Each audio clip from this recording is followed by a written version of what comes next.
to lunchtime yet? Hi, my name's Sean and I'm one of the three guys from Lunch Hour Gamers. As a brief introduction to myself, I got into the hobby of board games about a year and a half ago. Around the start of 2022, Alex, Jose, and I started playing board games over the lunch hour at work. And now, a year later, we decided to start a YouTube channel and Instagram page just to share our experiences with board games. So, what's the point of this video? Well, as you can probably see from the title, I'm going to be purchasing a 3D printer. And I just want to talk through kind of how I came to the decision of what printer I'm going to buy. This is going to be the first video in a series of videos kind of taking you through my journey of 3D printing. It's going to consist of this video, which is purchasing the printer, then some follow-up videos of setting it up, and then just what I decide to print throughout my 3D printing journey here. So the main reason I was wanting to buy a 3D printer is so that I can create board game inserts for all of my board games that I've got. I'm also going to make some minis, sculptures, other kind of board game related things, but this was really the main driving force. The video that I'm going to be showing you here is kind of catered towards the research that I did as someone that has no understanding of 3D printing until now. So hopefully it's something that interests you.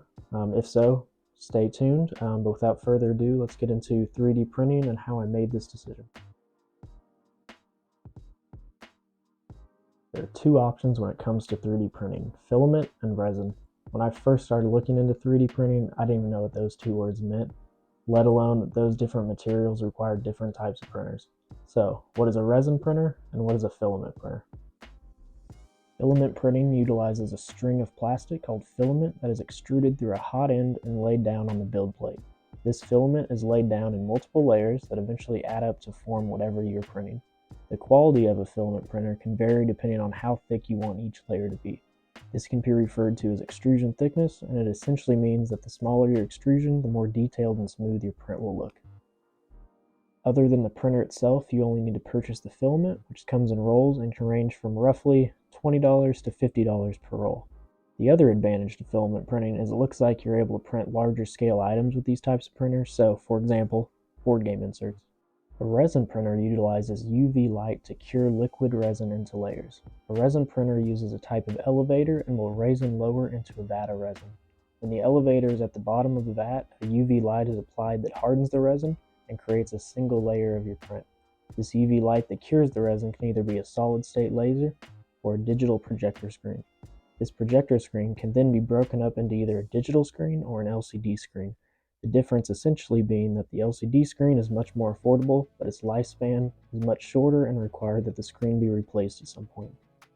Resin can be an irritant for your eyes and skin, so using this printer will require eye protection, gloves, a metal scraper for removing your print from the elevator base, a funnel for putting the leftover resin back into the bottle, isopropyl alcohol, and a toothpaste for scrubbing the print smooth at your final step. These chemicals can also ruin clothes, carpet, and other items, so you need to be careful with handling. Some pros with resin printing: it appears that these are catered for minis, bust, and more aesthetic type prints because they're a lot smoother. You can see in this side by side that on the left, the filament printer, while it still looks good, you can kind of see the extrusion layers, and on the right, the resin print looks basically smooth.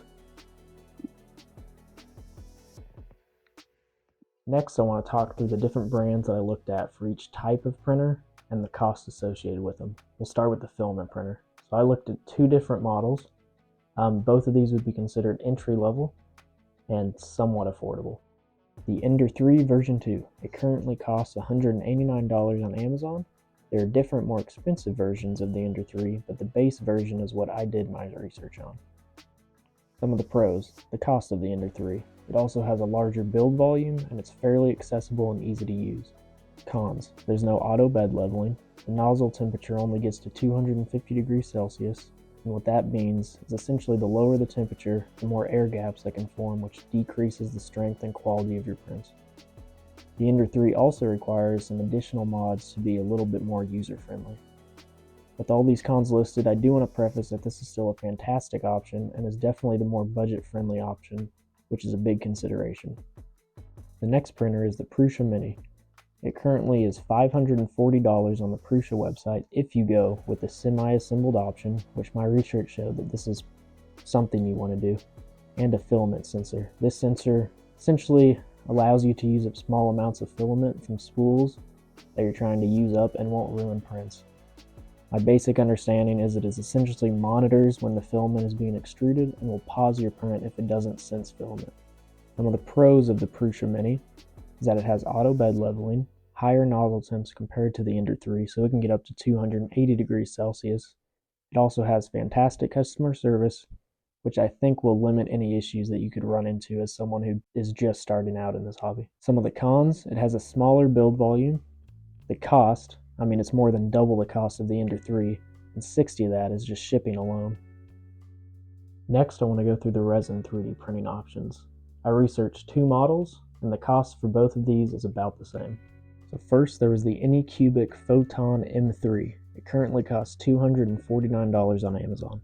Some of the pros is it's easy to set up and use, comes fully assembled, and comes with a bottle of resin to start. A con, though, is that prints sometimes don't stick to the print bed. The second option is the Elegoo Mars. It currently costs $274 on Amazon. A couple pros is that it has minimal effort to set up and it's easy to use.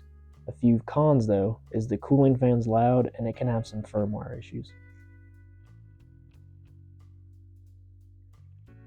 So, based off the research I just went over, you can see that there's some pretty great options for beginners trying to get into this hobby.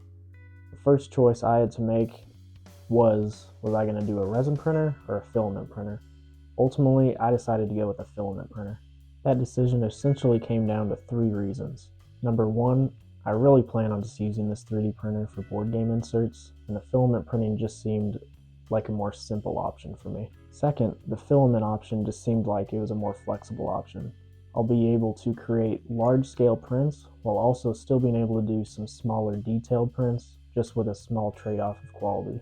Third, the resin printing just seemed like a more daunting option to me. While the options I talked about are beginner-friendly, some of the additional steps you have to take after printing just didn't seem worth it to me at this point. The second decision that I had to make was what brand of filament printer was I going to buy. I decided to go with the Prusa Mini. This again was kind of boiled down to 3 main reasons. Number 1, the Prusa Mini kind of seemed like a more beginner-friendly printer. Also, with the addition of the good customer service, it just seemed like a printer that would help limit some of the issues I could have and hopefully prevent some failed prints down the road. Number 2, while the Ender 3 V2 has great reviews and people love using it, it does require those additional mods, and that was something I just didn't want to deal with at this time. Then number 3, the auto bed leveling and filament sensor that comes with the Prusa Mini is something I think is just, once again, going to help me as a beginner. Now, I do want to recognize that the Prusa Mini is $540, and that's not a small sum of money by any means. I think if you're looking for a 3D printer that's more budget friendly or budget's a concern for you, I do think the Ender 3 V2 is something that you should go for. For me, it really came down to ease of use and trying to limit some of those printing errors that I could have down the road. So for me, that's the reason I spent some of that extra money for the Prusa Mini. I'm going to be posting videos throughout my journey here, and I hope that you tune in to not only watch me succeed and fail, but also learn about the hobby right alongside me. I'm going to try to be as transparent as possible about everything that I experience while doing this hobby. My next video, I'm going to be unboxing the Prusa Mini and getting the whole thing set up. My understanding is it also comes with some test prints, so we're going to go through 1 or 2 of those as well to kind of get a feel for how the whole system works. Thanks for watching, and I hope to see you in the next one. Bye.